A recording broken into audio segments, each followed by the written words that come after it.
मैं अल्लाह ताला को हाजिर नाजिर जानकर कहता हूँ कि मैं खिलाफत अहमदिया पर ईमान रखता हूँ और मैं खिलाफत अहमदिया को क़यामत तक जारी रखने के लिए पूरी कोशिश करूंगा और इस्लाम की तबलीग को दुनिया के किनारों तक पहुंचाने के लिए इंतहाई कोशिश करता रहूंगा. These were the words of Hazrat Mirza Tahir Ahmad as he took an oath that would forever transform his life. He was no longer as other men. He was a man of God. It was the 18th day of December in the year 1928. The day brought news of the first ever train from Amritsar. The mood among the locals of Cathedral was festive. Many of the elders of the town had gone to Amritsar to board the train and experience the historic journey. The commencement of the train service would usher a new era for the movement, as more people could now visit Cathedral. This town was once home to Hazrat Mirza Ghulam Ahmad, peace be upon him, who claimed to be the promised Messiah. His son and the second successor of his movement, Hazrat Mirza Bashiruddin Mahmud Ahmad, was now leading his cause. The day also brought further good news for Hazrat Mirza Bashiruddin Mahmud Ahmad and his wife, Hazrat Maryam Siddiqa. It was the birth of their son, Tahir. His mother took every precaution to ensure his good health and upbringing. He grew up as a happy child, ready to play and take any challenge thrown at him. Being the son of the Khalifa and also the only son of Hazrat Maryam Siddiqa, he occupied a privileged position, but he was never overprotected or spoiled. His mother wanted him to be a doctor or physician, but he was never interested in pursuing such a career. अब्बा मुझे याद है ये कहा करते थे कि मेरी वालदा की बड़ी ख्वाहिश थी कि डॉक्टर बने मेरा बेटा और गुरबा का मुफ्त इलाज करे. As a humble child, I started my life in the ordinary schools of Qadian. I was never a very brilliant student, but always I was interested in human affairs, in social works and so on and so forth. So I managed to scrape through in my school education. At the young age of 16, he had to bear a poignant loss. His mother died in 1944 when he was appearing in his matriculation examination. During that period, his mother died. Despite his grief at this difficult time in his life, he continued with his studies. He developed an interest not only in classical Urdu writers, but also Shakespeare, Charles Dickens, Conan Doyle, and other English writers. He started writing poetry. He also developed a deep interest in the study of the Holy Quran and started to memorize it, but soon realized that he was more interested in the meaning of the words. He took studying the Quran intently. He discovered his father's library and started reading books on Darwin's theory of evolution. Although he never had doubts about Islam or the existence of God, he started investigating the possibility of the existence of God on a logical basis. I have myself researched into this issue because right from my childhood, it has been bothering me in so many ways. And because the religion I believe in is a religion of which I am completely convinced. Those parts of which I was not convinced, I have been praying about them and also making my own investigations, so that today as I stand, I can say honestly that I believe in everything which I claim I believe in, through conviction, not through dogmatism. In his biography, he stated that one afternoon he went through an experience which resolved for him forever the question of the existence of God. The experience, he said, could not be looked upon objectively as a potent proof of the existence of God, but he had no doubt that it was God's answer. I was in a state of semi-consciousness, halfway between a dream and reality. I saw the entire earth squeezed into a ball. There was no creation of any sort visible, no life, no cities, nothing, just the earth. Then I saw each particle of the world tremble and burst out into a slogan, "Ah, God!" Each particle was proclaiming the reason for its existence. The whole world was flooded with a strange light, and every atom of the earth began to swell and contract in rhythm. I found myself repeating the words, "Our God." As he returned to full consciousness, he could still see it happening. Although he never had any doubts, this experience affirmed his faith in an unshakable belief in God's existence. The political situation of the subcontinent of India in the 1940s became very fragile. The British monarchy had decided that the subcontinent should be divided into two separate nations, one for Hindus and one for Muslims, and be given independence. Muslims and Hindus had lived for years as neighbors, but at the height of the unrest, without rationale, suddenly hated each other.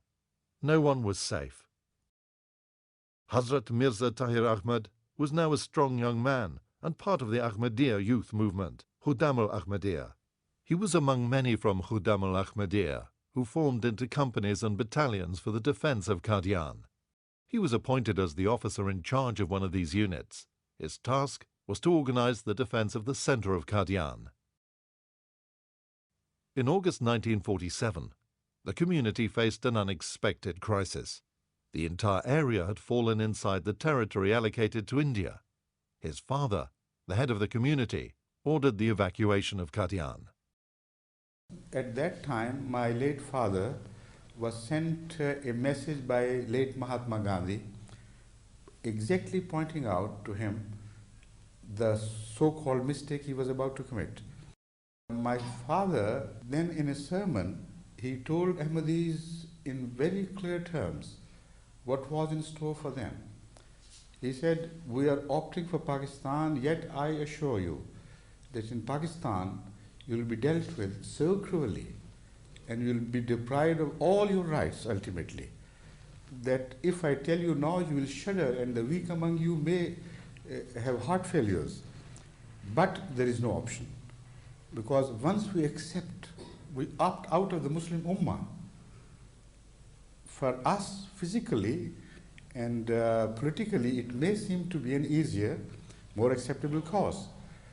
But to the message of Ahmadiyyat, that will be a deadly poison. So whatever decision was taken with full knowledge of what was to happen.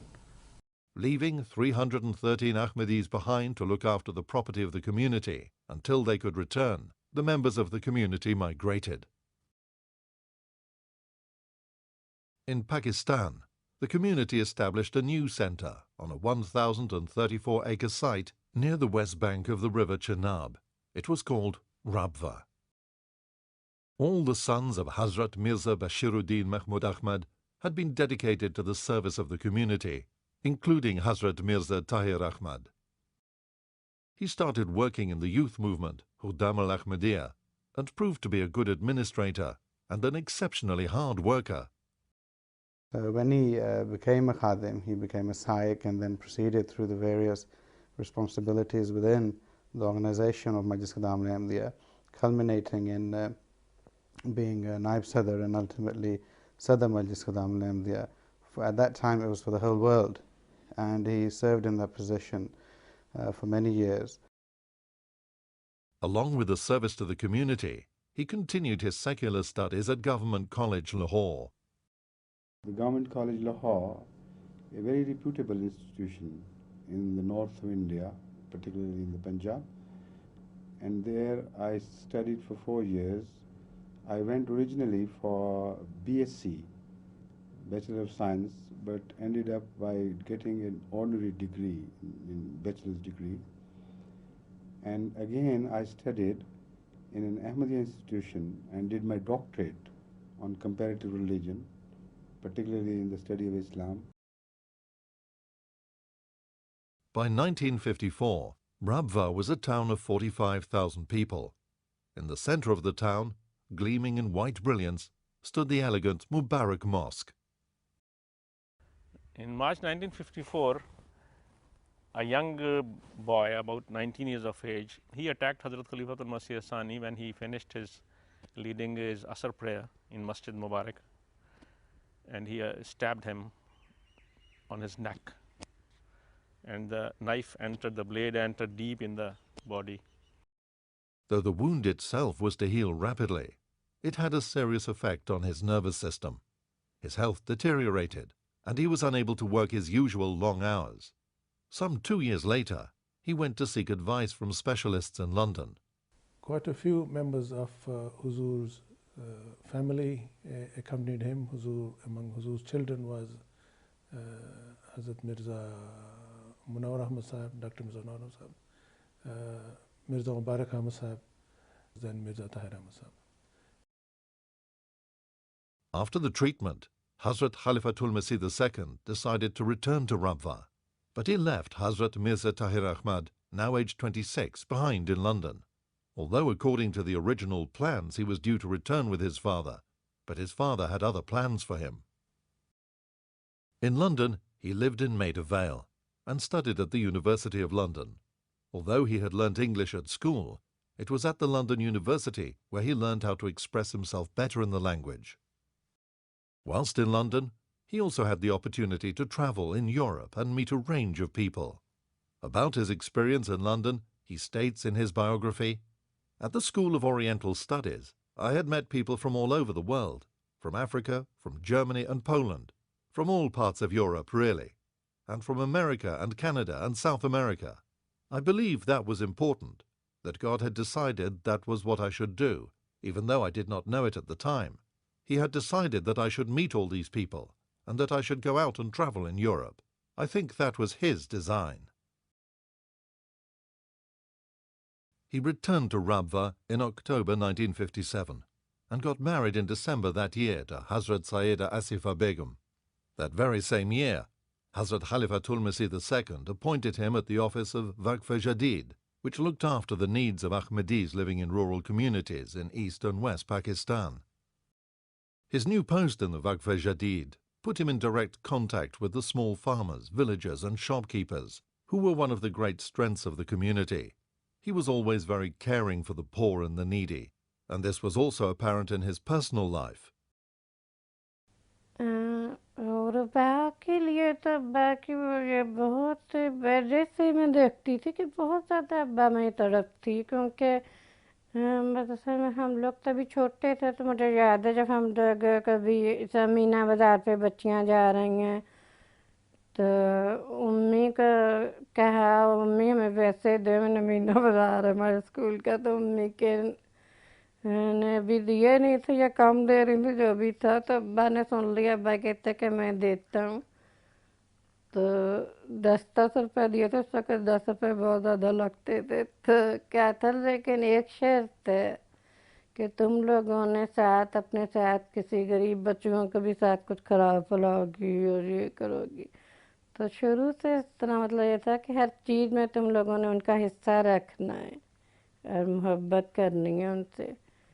और इसी तरह अब्बा घर में मुलाजमीन के साथ भी बहुत ज़्यादा हुस्न सलूक से रखते रहते थे, कि यहाँ तक कि एक दफ़ा मुझे याद है उम्मी को कह रहे थे कि लोगों को तो मुलाजमीन रखने की मुसीबत होती है कि आते नहीं हैं, हमें निकालने की मुश्किल पड़ जाती है, वो फिर जाते नहीं हैं। इतने अच्छी तरह रहते थे कि वो जाने पे भी नहीं राज़ी होते थे। There was a special bond between him and people. I don't understand how and why, but it was a special bond. Whoever used to be with him once, he used to get hooked to him. Wherever he worked very hard, and he always worked and showed his example.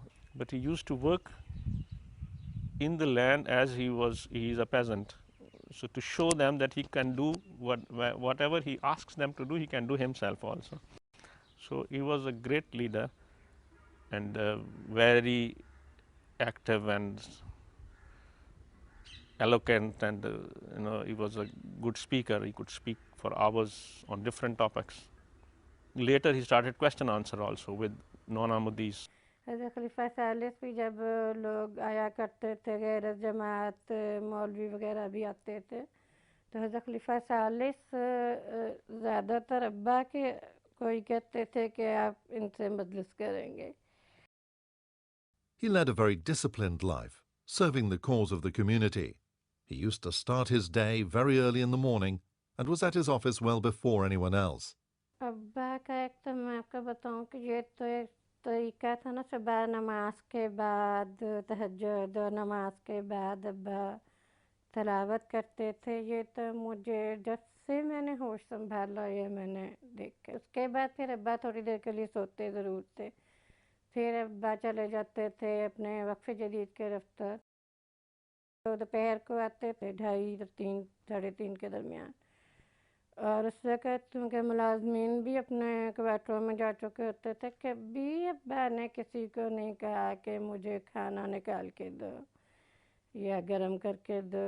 खाना पड़ा होता था और खुद ही निकाल के बैठ जाते थे. हम लोग तो बच्चे थे तो मुझे याद है कि ऊपर के मेज़ों पे भी चढ़ के बैठ जाते थे. अब्बा के साथ बातें, बेतकल्फ़ी बात थी तो इसलिए सारी बातें करते रहते थे, सवाल जवाब.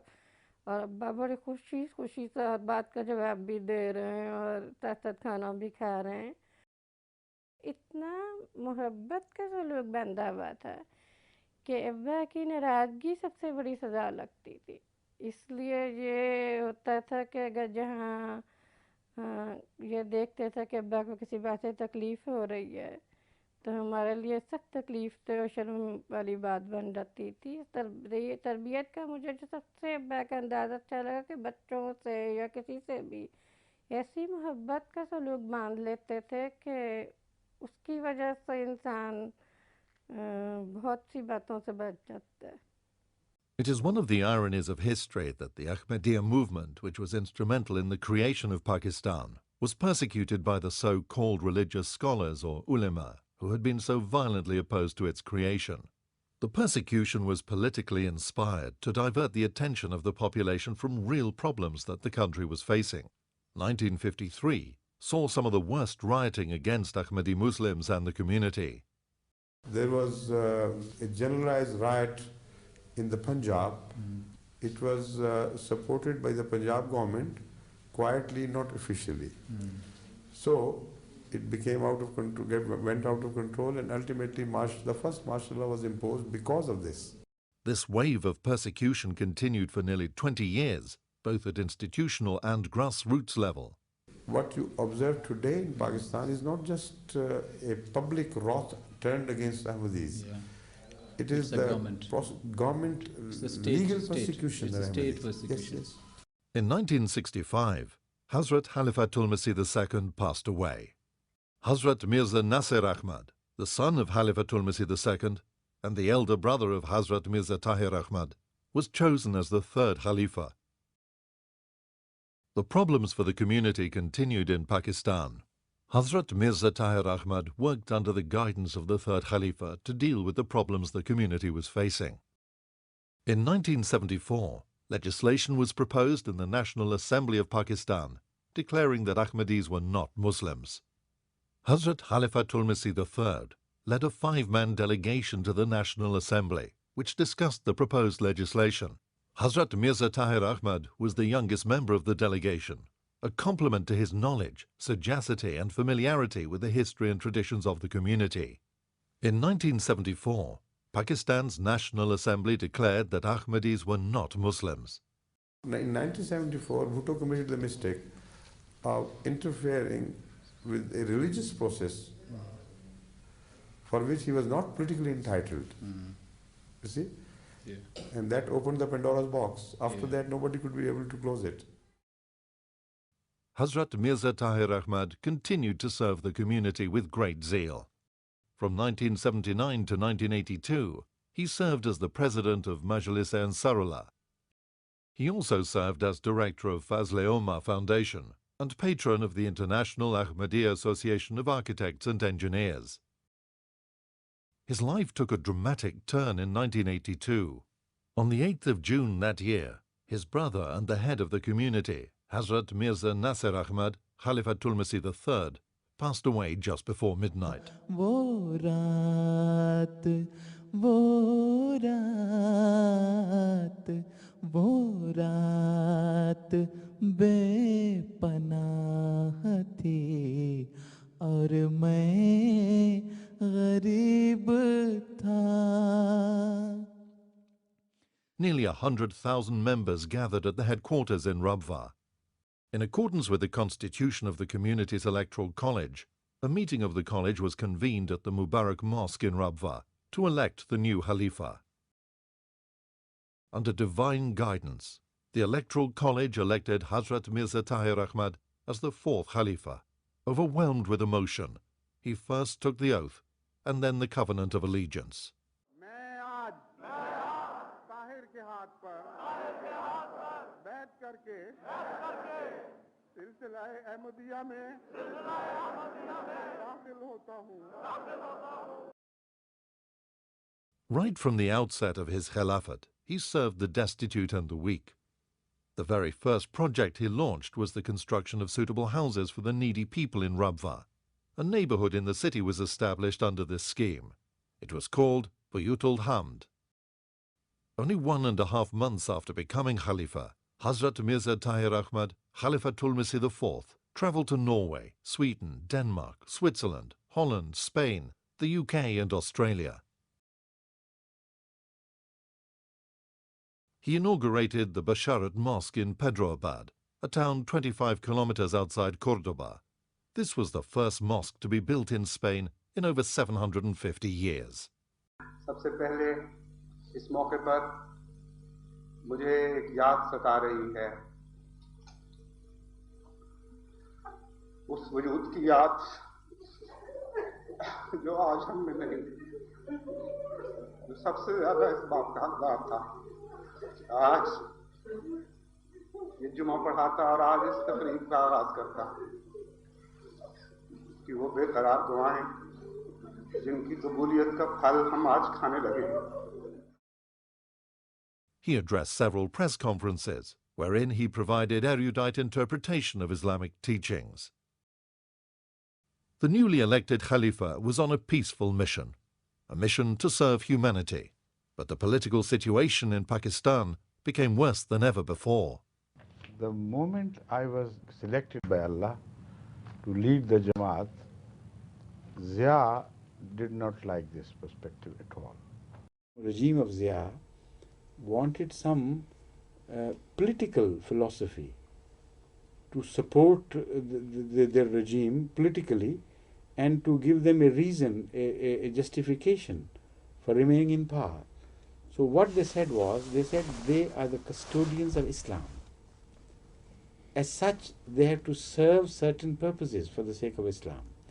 And as long as those purposes are not served and achieved, they would remain in power. You know, as if they were commissioned by God to do that. So for this, they had to align and implicate mullahs and to utilize and exploit them. And what was the purpose for which they were destined to play a very important role, you know? The purpose was to destroy the foremost enemy of Islam, that is Ahmadiyya community. It was during Zia's time the persecution against the Ahmadiyya community peaked.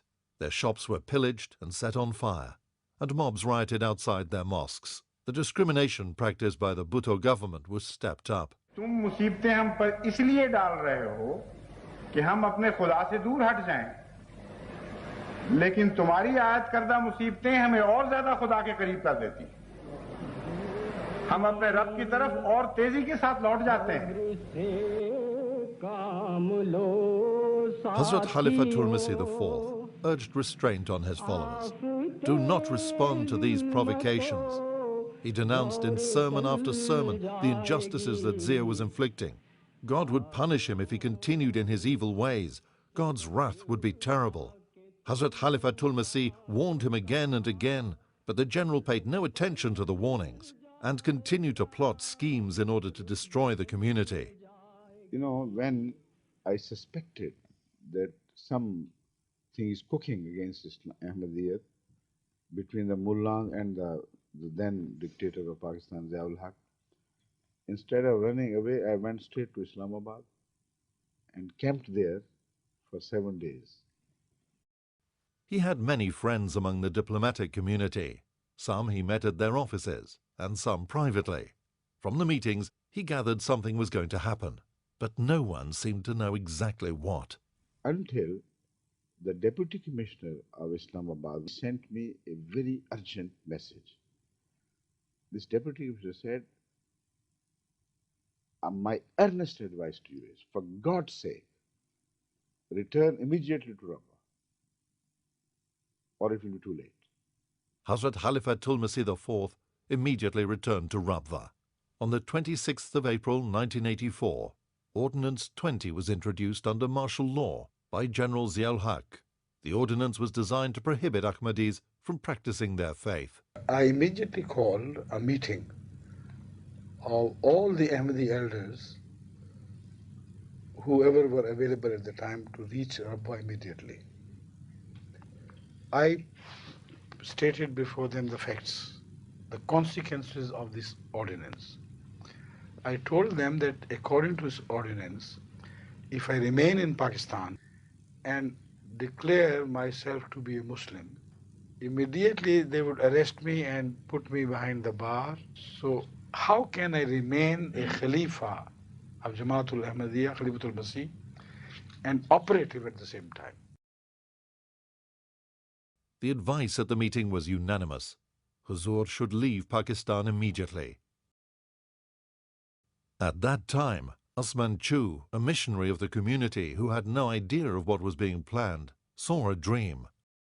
मैंने 27 अप्रैल 1986 की सुबह का वक्त ख्वाब मैं ये देखा कि हुजूर इस्लामाबाद जाने वाले हैं और एक मिनी पास में जाएंगे जिसके इर्द गिर्द हुजूर के पहरेदार मौजूद हैं और जो सब के सब आसमानी रंग की यूनिफॉर्म पहनती हैं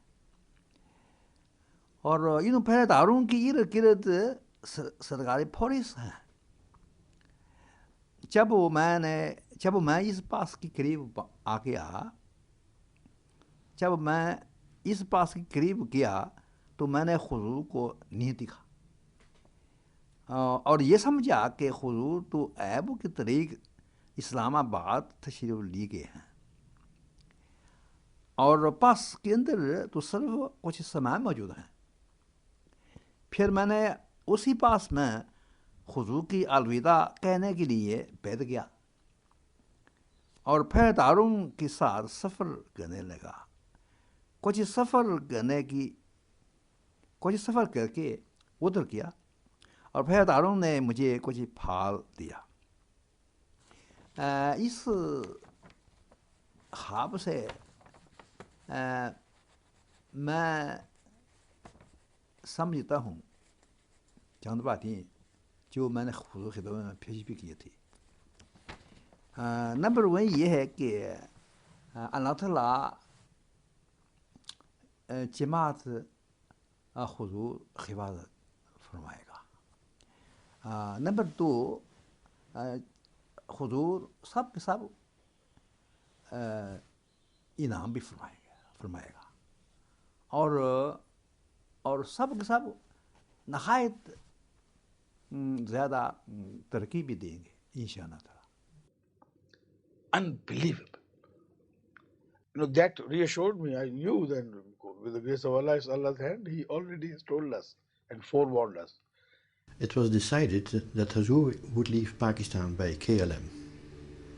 A messenger was sent to Karachi to do the booking instead of booking by telephone, that could be tapped. It was decided that I would leave on Sunday morning by car, and then we reached at about 10:30, reached Karachi. And after eating food and just a little rest, we left for the airport because the plane, I remember, left at 12:30. Now, they told me to come late. Said there's no need for you to come early. They said exactly 5 minutes from the time of the departure of the plane, we will send our special car. Everything seemed to be all right, and the manager assured that the flight would leave in time. And the car came exactly 5 minutes before 12:30, and it was sent back. The airport authorities, they stopped the flight from going on the scheduled time. The order that I head of the Ahmadiyya community is not permitted to leave the country from any borders was signed by Zia himself. Ziaul Haq lived most of his time during the time of Hazrat Khalifa al-Masih Salis, the third Caliph.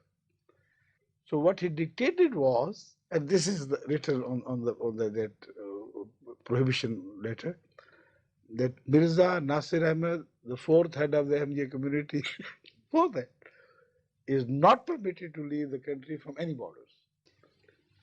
They had a dilemma. They could not stop Mirza Tahir Ahmad from going on.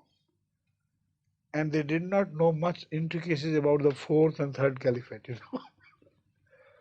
So they must have started ringing the intelligence chief of the intelligence bureau in Islamabad and trying to get clearance from him or instructions that this is the case. That is why this was delayed. So at 1:30, we left. The plane, of course, went to Geneva and from there on to Holland. And there we had to wait for a while. Then we came to London. Around midday, Huzur arrived at Heathrow Airport. And by the grace of Allah, we had made all the arrangements, no problem, no difficulty. And the staff of the KLM, on which the airline on which Huzur travelled, they were also available to receive Huzur. Once in London, Hazrat Khalifatul Masih could carry on his duties as the Khalifa. He, however, had to establish London as the new headquarters of the community. He had a knack of making everybody feel extremely special. Whatever he wanted someone to do, he made them feel that they were capable of doing whatever that was.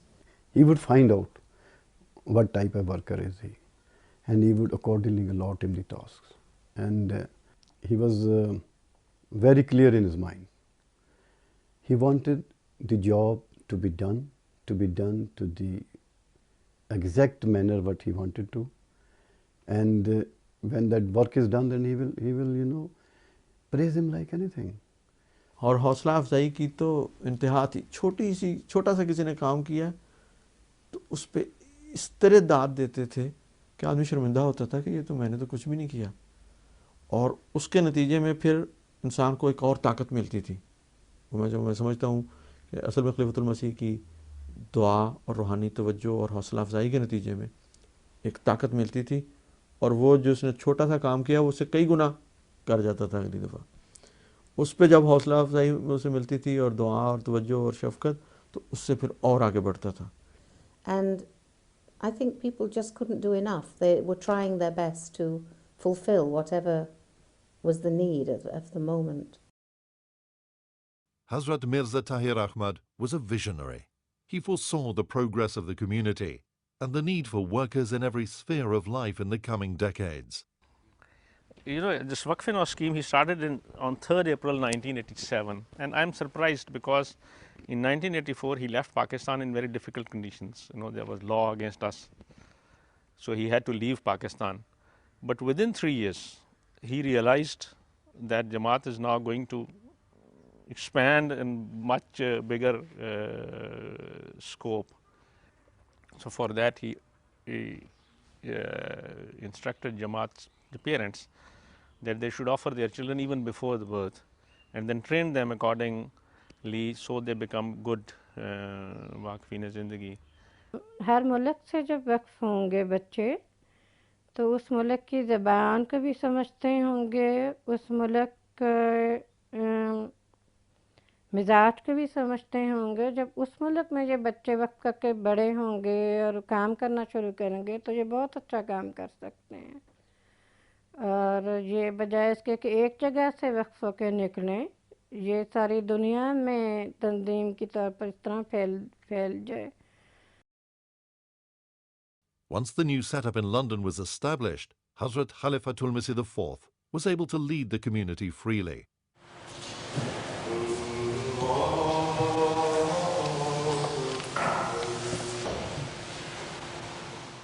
However, back in Pakistan, Zia's persecution continued. Huzur's warnings grew stronger and stronger. Night after night, month after month, he prayed to God for help for his beleaguered people. He warned Zia in his sermon on the 3rd of June 1988. اور پاکستان کے بدنصیب سربراہ نے جو پہلے dictator کے طور پر ظاہر ہوئے، پھر اس کے بعد صدر کا چولہ پہنا، وہ اس وقت حضرت مسیح موعود علیہ السلام کی تکذیب کے سب سے بڑے علمبردار ہیں، اور ان کے تمام ماننے والوں کو بھی، اور ان کو بھی جو تکذیب میں پیش ہیں اور حکومت پاکستان سے تعلق رکھتے ہیں، اور ان کو بھی جو تکذیب میں پیش ہیں اور علماء کے طبقے سے تعلق رکھتے ہیں، ان کو بھی جو تکذیب میں پیش ہیں اور عدلیہ سے تعلق رکھتے ہیں، ان کو بھی جو تکذیب میں پیش ہیں اور سیاست سے تعلق رکھتے ہیں، ان کو بھی جو تکذیب میں پیش ہیں اور عوام سے تعلق رکھتے ہیں، لیکن کچھ گروہوں کے سربراہ ہیں، ان سب کو میں مخاطب کر کے تمام جماعت احمدیہ کی طرف سے مباہلے کا چیلنج دیتا ہوں. اگر تم مباہلے کے لیے تیار ہو تو میں جماعت احمدیہ کی سربراہی میں اعلان کرتا ہوں کہ لعنت اللہ علی الکاذبین، تم بھی اپنے چیلو چانٹوں کو اکٹھا کرو، اپنے بڑوں اور چھوٹوں کو بلاؤ، اپنی عورتوں اور بچوں کو بلاؤ، اور یہ اعلان جماعت احمدیہ کے مدد مقابل کرنے کے لیے. The challenge of Mubaila had been issued, but despite the warnings, Zia did not mend his ways.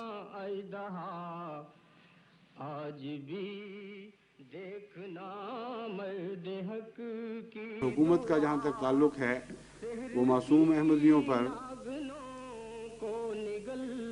قانونی حربے استعمال کر کے طرح طرح کے ستم ڈھا رہی ہے. اور آپ کو یاد ہوگا کہ میں نے آغاز ہی میں حکومت کو یہ بھی متنبہ کیا تھا کہ آپ اگر اپنی شان کے خلاف بھی سمجھتے ہوں چیلنج کو قبول کرنا، اگر آپ زیادتیوں سے باز نہ آئے اور ظلم و ستم کی یہ راہ نہ چھوڑی، تو جہاں تک میں سمجھتا ہوں خدا کی تقدیر اسے مباہلے کے چیلنج قبول کرنے کے مترادف بنائے گی، اور آپ سزا سے بچ نہیں سکیں گے. Hazrat Khalifatul Masih IV saw a dream which contained a message from God. I saw in a dream that I was translating a portion of Hazrat Masih Maud, the founder of the Ahmadiyya community's writings. The history repeats itself, but not the way you think it repeats. It repeats itself in a different way. And when I said this, there were some Englishmen sitting around me, and they said that you are not making the correct translation. The history repeats itself, as we understand, is a different concept. But there are certain things which in essence always repeat, and nobody can change the course of this history. Those who clash with God or his messengers, they're always destroyed. That is how history repeats itself, not like you understand. And in the when I got up, then I knew it was a message about Zia. On Friday, the 12th of August, under divine guidance, Hazrat Khalifatul Masih IV declared there was no way back for Zia. اس کا مطلب یہ ہے کہ جس قوم کو ہم مخاطب کر رہے ہیں آج، جس کو ہم نے مباہلے کی دعوت دی ہے، بدقسمتی سے ان کے مقدر میں خدا تعالیٰ کی ناراضگی کا دن دیکھنا ہے. ورنہ اللہ تعالیٰ اس رنگ میں مجھے یہ پیغام نہ دیتا کہ ہسٹری ریپیٹس اٹ سیلف، اس میں کوئی تبدیلی نہیں دیکھو گے، مجرموں کو خدا ضرور سزا دے گا.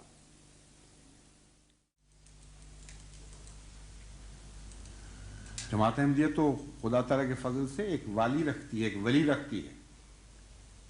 جماعت احمدیہ کا ایک مولا ہے، اور زمین و آسمان کا خدا ہمارا مولا ہے. لیکن میں تمہیں بتاتا ہوں کہ تمہارا کوئی مولا نہیں. خدا کی قسم جب ہمارا مولا ہماری مدد کو آئے گا تو کوئی تمہاری مدد نہیں کر سکے گا.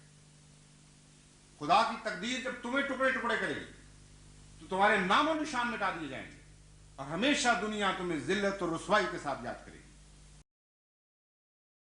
On the 17th of August, the C-130 Hercules transport plane carrying General Zia-ul-Haq was blown out of the sky.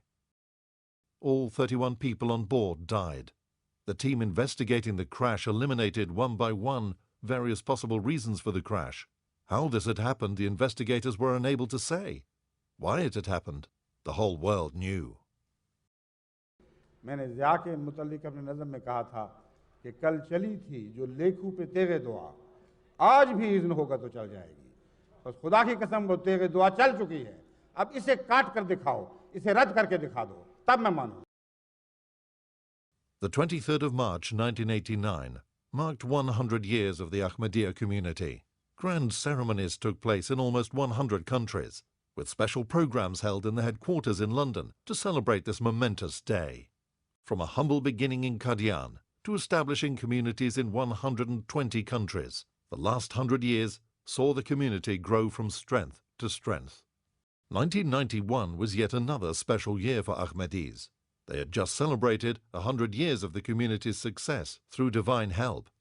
This year was going to mark 100 years since the start of the community's annual conference. Hazrat Khalifatul Masih IV decided to attend the 100th annual conference himself. India is fine. I've been looking forward to visiting India for a long, long time now. It was an emotional journey, as this was the first time since the partition he was going back to the town where the community had started. It was this very town where he was born and spent his childhood. ایک اپنا بھی تو گھر تھا، جیسے سندر تھی وہ بستی ویسا وہ گھر بھی سندر تھا. بڑا مزہ آ رہا ہے. ہم بھی میں اور میرے بچے اس طرح اسی ایکسائٹ ہو گئے سی. میری بچیاں پہلی دفعہ آئی نے تے وہ بھی کہندیاں نے ہن سانوں پتہ لگا تسی کیڑے مزے اڑا بیٹھے ہو. کہتے تھے آنا خود ایک زندگی دا مزہ ہے جو اتھے دی فضا ہے. دوسرے دیکھو نا اتھے جماعت دے بانی پیدا ہوئے، انہوں نے اس ہوا بھی ساہ لیتے، انہاں گلیاں وچ پھرے، انہاں مکاناں وچ اسی رہ رہے ہاں. اے جذباتی تعلق اتنا گہرا ہے کہ ایک مذہبی آدمی ہی انہوں محسوس پوری طرح کر سکتا ہے. لیکن اے صرف مذہبی تعلق نہیں، گہرا انسانی رشتہ ہے. اور کیونکہ انہوں دے تعلق سارے ارد گرد انسان ہندو بازار نال ہے، اتنے ملاوا مل دے نال انہوں نے تعلقات، اور سکھاں دے نال تعلقات، وہ سارے تعلق والے امٹ کے پے نے. اور ہر ایک دسدا ہے کہ اسی بھی تواڈے واقف تواڈے پیاریاں وچوں تواڈے واقفاں وچوں ہیں. سارا ماحول لگتا ہے کہ جس طرح اپنے محبت کرنے والیاں دا ماحول ہے، پیار والیاں دا ماحول ہے. بڑے لطف آ رہے ہیں. بہت خوشی مل کے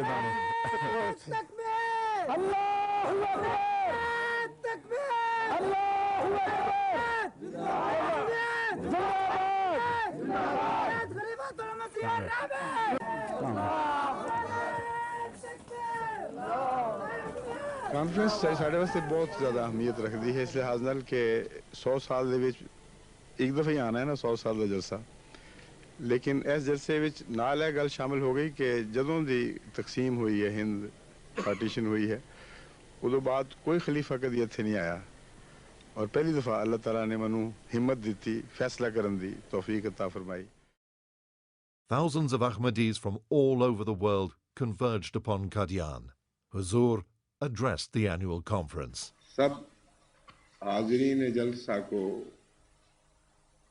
اور ان سب کو بھی جو اس سعید بخت جلسہ میں شمولیت سے محروم رہے ہیں، میں حضرت اقدس مسیح موعود علیہ الصلوۃ والسلام کے الہام کی زبان میں مبارک 100 مبارک پیش کرتا ہوں. آج کا یہ تاریخی جلسہ کئی لحاظ سے منفرد ہے اور یکتا ہے. ایسا جلسہ ایک ہی دفعہ آنا تھا اور ایک ہی دفعہ آیا ہے. اللہ تعالیٰ کا بے انتہا احسان ہے کہ اس نے آج ہمیں اس میں شمولیت کی سعادت بخشی ہے. Shortly after returning from Qadian, Hazrat Khalifatul Masih IV had to bear a great loss.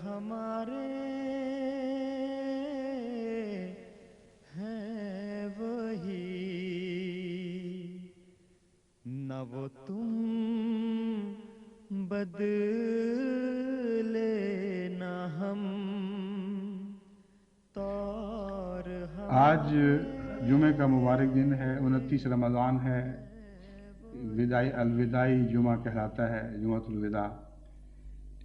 اس جمعے کے آغاز ہی میں، یعنی جب سورج ڈھل گیا جمعرات کا اور اسلامی نقطۂ نگاہ سے جمعے کی رات شروع ہو گئی، اور جب انگریزی نقطۂ نگاہ سے بھی رات کے 12 بجے اور 1-2 منٹ اوپر ہوئے، اس وقت میری بیوی کو اپنے رب کا بلاوا آ گیا. فاصلے بڑھ گئے پر قرب تو سارے ہیں وہی، نہ وہ تم بدلے نہ ہم تار ہمارے ہیں وہی. Hazur at that time was, of course for him it was a very emotional moment, naturally for anyone in that situation. But the fortitude that he bore and how he bore this loss, both for his sake and for the sake of his family, it was quite, it was more emotionally rendering, I think, for the community at that time, because Hazur was very stoic in the face of this loss, and he bore it with great fortitude. And it was during, I think, again, it was visible to see at the Namaz Janaza prayers of Hazrat Sayyidah Asad Begum Sahib. یہ تیرے کام ہے مولا، مجھے دے صبر و ثبات. I think around that time perhaps it was Eid as well, and his other Jamaat commitments. I think for us, especially from a perspective of the Jamaat and those who are involved in the administration, for us it was again a lesson that as Allah wills, so be it, but the cause of the Jamaat, the furtherance of the Jamaat doesn't really stop. تار ہمارے ہیں وہی.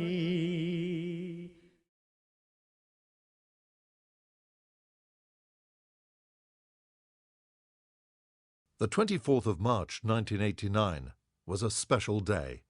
It was the first Friday after the centenary of the community, and Hazrat Khalifatul Masih IV delivered his sermon. آج جو آپ میرے ساتھ خطبہ جمعہ پڑھ رہے ہیں، خطبہ سن رہے ہیں یا جمعہ پڑھ رہے ہیں، آپ کو میں یہ اطلاع، خوشکن اطلاع بھی دیتا ہوں کہ اس وقت اس آواز کو موریشس کے احمدی بھی سن رہے ہیں اور جرمنی کے احمدی بھی سن رہے ہیں.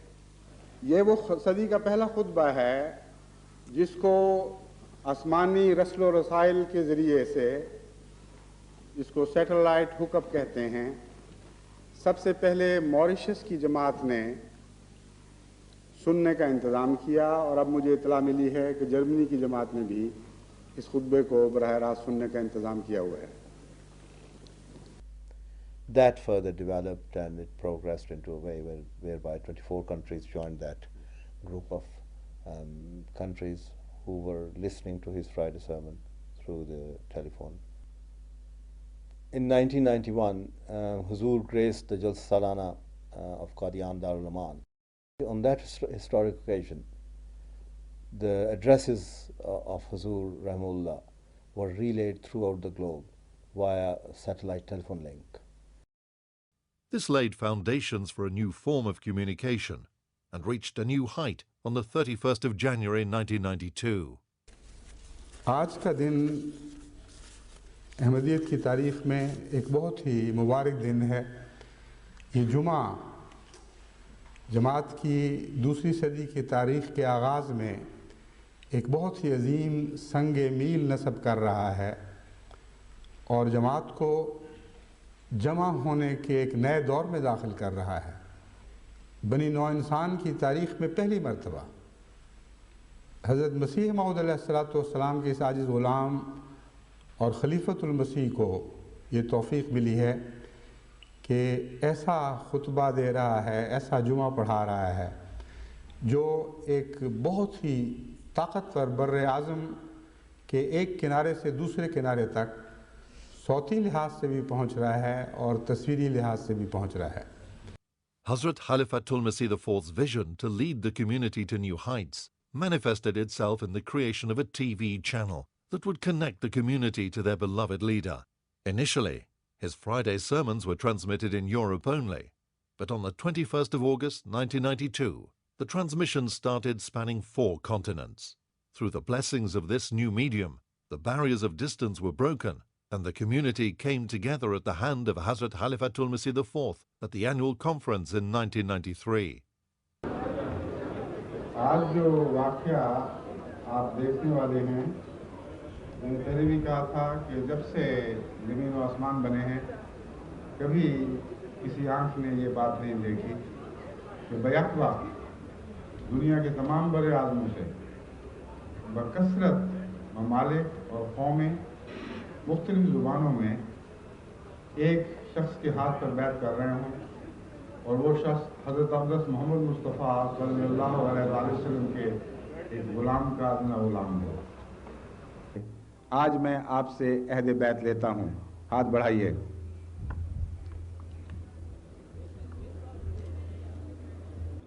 अशहदु अल्लाह इलाहा that the international bath took place during the Jalsa. That event actually was telecast live throughout the globe, and that's how this concept of Hazur Rahimahullah was actually materialized.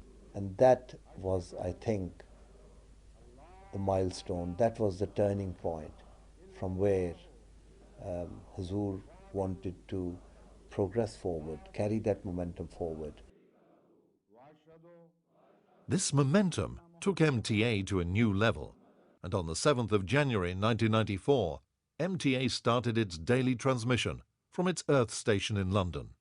अल्हम्दुलिल्लाह कि आज वो जुमा का दिन आया जिसकी बहुत देर से दिल में तमन्ना थी और एक मुद्दत से इंतज़ार था कि आज खुदा के फजल के साथ इंटरनेशनल अहमदिया मुस्लिम टेलीविज़न का बाकायदा आगाज़ हो रहा है। वो जो जुमा का खुतबा पहले हर जुमे सुनाया जाता था वो अगरचे इसी टेलीविज़न के ज़रिए था, लेकिन एक रोज़मर्रा की सर्विस के तौर पर अभी ये जारी नहीं हुई थी। बस अल्हम्दुलिल्लाह कि जो खुशखबरी मैंने मॉरिशस की सरज़मीन से दी थी, आज इंग्लिस्तान की सरज़मीन से ये ऐलान करने की तौफ़ीक़ मिल रही है कि आज से बाकायदा मुस्लिम टेलीविज़न अहमदिया की रोज़ाना सर्विस का आगाज़ हो चुका है। Hazur Rahimahullah, I think I could always feel that whatever we talked about, whether it was about the commercial side of the contracts, the satellite contracts, very complex satellite contracts, whether it was about the technological aspects of the television, of the broadcast industry, of the satellite transmissions, I always found that he was one step ahead. I don't know how. To even this day, I don't know. But he was. Hazrat Khalifatul Masih IV maintained a deep interest in the administration and the overall supervision of MTA. Under his guidance, the channel progressed rapidly starting its 24-hour service across the globe on the 1st of April 1996. He personally initiated new programs and participated in countless broadcasts, ranging from lectures, sermons, question and answer sessions, to teaching the Holy Quran and homeopathy. Catering for a variety of languages for young and old, he ensured that MTA sought to provide an education and training medium unrivaled in history. He used to love children and would sit among them and tell them stories, and at the same time teach them some very important lessons in life. His charismatic personality graced the screens of millions. Suddenly the boundaries were shrunk, and his message could reach them no matter where in the world they were. ये अजीब दौर आ गया है, लम्हा लम्हा की खबर हर जगह पहुंच रही है। जमात अहमदिया की आलमी बरादरी एक ख़ानदान बन गई है। एक हाथ पर इकट्ठे होकर ऐसे इत्तेहाद का नज़ारा कभी पहले किसी ने नहीं देखा था। क्या? हाँ, जर्मनी वाले कहते हैं, हम भी जर्मनी तो यहाँ बैठा हुआ अक्सर। माशाल्लाह, जिम्बाब्वे से भी, सोचें ज़रा, कहाँ जिम्बाब्वे, कहाँ ये दुनिया, अल्लाह के फजल से। जापान से आ गया है। कादियाँ वाले भी बोल रहे हैं कि नहीं अभी तक? अच्छा, अल्लाह अकबर। जमात हाय अहमदिया अरब जिंदाबाद। जमात अहमदिया अजमान व शारजा जिंदाबाद। गैम्बिया से भी माशाल्लाह, देखें कहाँ कहाँ से आज आलमी राब्ता है, इकट्ठे बैठे हुए। बरादरी कितनी अजीम है ये। कभी दुनिया में ऐसा वाक़या हुआ है? कभी हुआ है ये वाक़या? मसीह मौद की दुआएं हैं जो अर्श पर सुनी गई, मोहम्मद मुस्तफ़ा का एजाज है जो आज ज़ाहिर हो रहा है।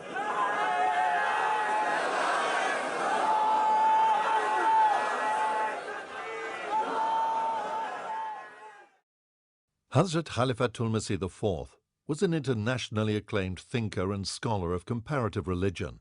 He was a prolific writer and author of many scholarly works. In his books, he dealt with social, political, and moral issues facing the world. Some of his books include Murder in the Name of Allah, Gulf Crisis and the New World Order, Universal and Moral Values, Politics and World Peace, Islam's Response to Contemporary Issues, An Elementary Study of Islam, Christianity, A Journey from Facts to Fiction, Absolute Justice, Kindness and Kinship. His masterpiece was Revelation, Rationality, Knowledge and Truth. Hazrat Khalifatul Masih IV was a great poet. His collection of Urdu poetry, Kalam-e-Tahir, was also published during his lifetime. He had a profound understanding of religious scriptures. He delivered lectures and held classes to teach the meaning of the Holy Quran. For the benefit of mankind, he also translated the Holy Quran in a fluent, simple and easy-to-understand form. His question and answer sessions were a testament to his knowledge. He was asked all kinds of questions on all kinds of subjects. Whether it was science or religion, moral or social issues, he was never short of a reply. अब्बा मुझे याद है ये कहा करते थे कि मेरी वालदा की बड़ी ख्वाहिश थी कि डॉक्टर बने मेरा बेटा और गुरबा का मुफ्त इलाज करे। और कहते मैं डॉक्टर एलोपैथिक डॉक्टर तो नहीं बन सका, लेकिन होम्योपैथिक की अल्लाह ताला ने तौफीक दी और उसमें ये भी हुआ कि बहुत बढ़ के गुरबा का भी इलाज किया आपने। His interest in homeopathy developed with an incident in his early 20s when he used to suffer from migraine. मुझे एक सर दर्द की तकलीफ होती थी जो माइग्रेन कहलाती है, तो इसलिए फिर मैंने हज़रत मुस्लिम मौद की तरफ रुजू किया। आपके पास एक दवाई थी सैंडोल जो कलकत्ते से आया करती थी। एक दफ़ा छोटी सईदा मेरा पा को मैंने लेटा हुआ था, काफ़ी तकलीफ़ थी, आँख खोलनी भी मुश्किल थी। तो गर्मियों की शाम थी, मैंने कहा आप अब्बा जान से जाके मेरे लिए सैंडोल ले आए। तो कुछ देर के बाद वापस आई, तो उन्होंने कहा कि वो सैंडोल तो ख़त्म हो चुकी है। तो उन्होंने फरमाया है कि मैं होम्योपैथिक दवाई देता हूँ, ये इस्तेमाल करके देख लो। उस वक्त तक मुझे कोई ख़ास यकीन नहीं था होम्योपैथी पे, तबरकन मैंने कहा ठीक है।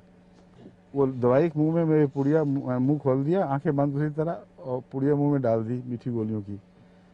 اور کچھ دیر باتیں 2-3 منٹ باتیں کی کہ میں جانے لگی ہوں, کچھ فرق پڑا, تو اچانک مجھے محسوس ہوا کہ درد ہے ہی نہیں, یعنی ہونے اور نہ ہونے کے درمیان جو نو مینز لینڈ ہے وہ بھی نہیں تھی. تو اس سے مجھے یقین ہو گیا کہ یہ کوئی جادو ٹون کا نہیں ہے, نہ محض تبرک, بلکہ اس میں کچھ حقیقت ہے, کوئی خدا تعالیٰ نے نظام جاری فرمایا ہوا ہے. پھر میں نے حضرت مسلم موعود کی لائبریری سے ہی, وہاں بہت کتابیں تھیں, بڑا ذخیرہ تھا, جا کر وہاں طبیعت پوچھنے جایا کرتے تھے ہم, عام طور پر مغرب کے بعد جایا کرتے تھے. طبیعت پوچھ کے پھر میں لائبریری میں چلا جاتا تھا, پھر وہاں سے اٹھانی بھی شروع کر دیں اور گھر لے آتا تھا اور بعض ساری رات پڑھتا رہا. تو بہت لمبا عرصہ میں نے شناسائی حاصل کی ہے اور ابھی علاج نہیں شروع کیا, بلکہ کتابوں پر کتابیں پڑھیں, ان کو دواؤں کے مزاج کو اپنے ذہن میں ان کا نقش جمایا, پھر رفتہ رفتہ اس کی پریکٹس شروع کی. اور مجھے یاد ہے جب ابا نے شروع کی ہے ہومیوپیتھک, تو ہم تو بہت چھوٹے چھوٹے تھے, تو گھر میں ایک چھوٹی سی الماری ہوتی تھی پچھلے کمرے میں, ادھر بیمار آ کے بیٹھتے تھے, گاؤں سے مختلف جگہوں سے آ رہے ہوتے تھے, اور کچھ جب زیادہ ہونا شروع ہو گیا تو باہر بھی بیٹھا کرتے تھے. پھر جب کافی زیادہ بڑھ گئے تو پھر ابا نے یہ پہلے تو پھپھی میں ابھی سندھ ہوا کرتی تھی میری پھپھی, ان کے گھر لے گئے تھے. پھر وہاں بھی جب نہیں سما سکے تو پھر اپنے وقف جدید کے دفتر میں لے گئے تھے اور ادھر ابا کرتے رہتے. Despite his busy schedule after becoming Khalifa, he continued to practice homeopathy. باوجود دیگر تمام مصروفیات کے روزانہ خطوط میں سینکڑوں لوگ, مسلمان, غیر مسلم, احمدی, غیر احمدی, ان کے خطوط آتے تھے اپنی امراض کے لیے, وہ علاج مانگتے تھے, حضور کی طرف سے ان کو دوائیاں بتائی جاتی تھیں. اور سفروں میں بھی حضور کا یہ طریق تھا کہ لوگ آتے تھے, جس کو بھی پتہ چلتا کہ آپ ہومیوپیتھی کے ذریعے بھی علاج فرماتے ہیں, ہندو, سکھ, عیسائی, لا مذہب, ہر قسم کے لوگ وہ آتے اور آپ سے ہومیوپیتھی جو ہے طریقہ علاج حاصل کرتے اور اس کے نتیجے میں شفا پاتے تھے. He took weekly classes to teach homeopathy and made every effort to make this form of treatment common. His lectures were compiled as a book and were published under the title Homeopathy, Like Cures Like. He was a great humanitarian. Welfare of the weak and underprivileged was always very close to his heart. Under his guidance, homeopathic clinics were established, in addition to the large numbers of hospitals and schools open to serve the poor in the most needy countries of the world. He also established an organization called Humanity First. The main purpose of this organization was to alleviate human suffering. Physicians, teachers, engineers, and professionals from all walks of life belonging to the community volunteered their time to help the deprived by providing basic medical and educational needs. Special envoys were sent in war-torn and disaster-struck countries to provide urgent medical help and relief. If you believe in Creator, you must also believe in His creation. If you love the artist, you must also love his art. As such, our concept of Islam is so beautiful and so well poised that it has started attracting attention all over the world. People from the north, from the south, from the west, from the east, all over the world, joining Ahmadiyya at a greater speed, which is now turning into not a speed but acceleration. And if you go to Africa, if you go travel to Southeast Asia, small islands like Tuvalu, etc., everywhere you will find more number of people joining Ahmadiyya and finding peace, finding a singleness of human character which is missing elsewhere.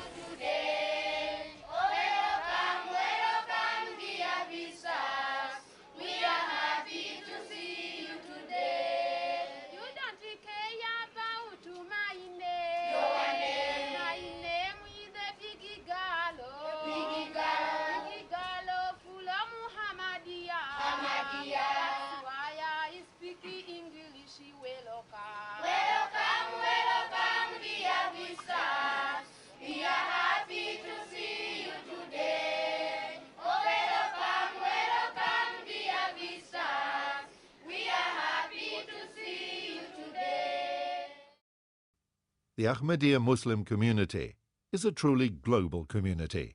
Under the dynamic leadership of Hazrat Khalifatul Masih IV, the community continued to spread throughout the world. Right from the beginning of his Khilafat, he regularly traveled to European countries, including Germany, Holland, Belgium, France, Switzerland, Italy, Spain, Sweden, Denmark, Norway, and Portugal. His visits enhanced the missionary efforts and rejuvenated these communities. In the Far East, he toured Singapore, Fiji, Australia, Japan, and Sri Lanka to meet members of the community and to make an appraisal of the opportunities for further progress. He took the message of peace to the people of Africa and toured Gambia, Sierra Leone, Liberia, the Ivory Coast, Ghana, and Nigeria in 1988. This highly successful tour of 6 countries spanned over 5 weeks. During his tour, he met heads of state, ministers, parliamentarians, and paramount chiefs. The members of the community were overjoyed to meet the Khalifa. He breathed new life into the community, and many came into the fold of Ahmadiyyat. He continued the missionary efforts to Mauritius and East Africa, where he toured Kenya, Uganda, and Tanzania. The South American countries of Suriname, Trinidad and Tobago, Guatemala, and Guyana were also blessed with his visits. Community members in these countries had the opportunity of meeting with his exalted personage and benefiting from his sublime discourses. The Ahmadiyya communities all around the world hold annual conventions to bring the community together. Hazrat Khalifatul Masih IV regularly graced and addressed these conventions during his visits. Among the many countries he regularly toured, the USA and Canada were fortunate to have their annual conventions blessed with his faith-inspiring addresses. During his visits, he also inaugurated new mosques in both Canada and the USA. After Huzur's migration, he graced the annual conventions held in the United Kingdom, and due to the headquarters being moved to London, they became an international gathering. Among the other European communities, in particular, the annual conventions in Germany were frequently graced by his presence. In July 2000, Huzur visited Indonesia, the largest Muslim country in the world. During the visit, Huzur met the President of Indonesia. He also addressed the community's annual convention of Indonesia, which attracted a large crowd. All these tours by Huzur strengthened and uplifted the spirituality and created awakening among the Ahmadi masses. Through his efforts, the community grew year after year. More and more people joined the fold of Ahmadiyyat, and many new missions were established throughout the world. आपकी शख्सियत के बहुत से पहलू थे और हर पहलू ही हसीन था। आपका इल्म फ़ज़ल, आपकी खुश मिजाजी, खुश अखलाक़ी, हमदर्दी, अल्फाज में तो उसको समेटा नहीं जा सकता। अब्बा की मोहब्बत भी और ताल्लुक़ भी और दोस्ती भी गुरबा से भी थी, उमरा से भी थी, बच्चों से भी थी, बड़ों से भी थी, बूढ़ों से भी थी और जाहिलों से भी थी और उनसे अनपढ़ लोगों से भी और बहुत आलम फाजिल लोगों से भी।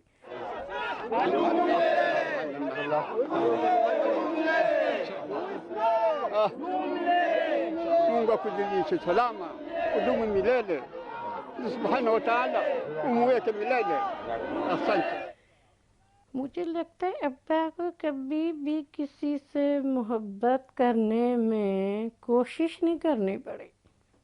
ये फितरत थी और इसका इजहार भी बहुत खुल के किया करते थे, तो इसलिए वो लोगों को अट्रैक्ट भी ज़्यादा करता था, क्योंकि जो आपके दिल से उभर रही हो चीज़ वो ज़ाहिर है ज़्यादा अट्रैक्ट करती है। खैर हम उनकी इसलिए वो ज़्यादा प्यार करते थे क्योंकि ये दूर से आए हैं, उनकी तरबियत करना है, हाँ जी, उनको समझ आना है, इसलिए बहुत प्यार करते थे। अगर मैं समझ जाता हूँ वो मेरे साथ आज प्यार करते हैं, हालांकि सर मेरे साथ प्यार नहीं करते, पर सारे खैर उनके से प्यार करते हैं। Huzur loved children greatly. He would even stop for them, pick them up, cuddle them, give them sweets, make them feel as if they were Huzur's own children. There was some spontaneity in him that sort of made you feel alive and cared for. and he was quite strong on what was right and what was proper, what was Islamic and what was not. And, you know, there was no duplicity in him. सबसे पहले मैंने देखा था कि झूठ से सख्त नफरत थी और वे पहचान भी जाते थे, बहुत जल्दी पहचान लेते थे कि कोई झूठ बोल रहा है. He was able to read a mind of a person like anything.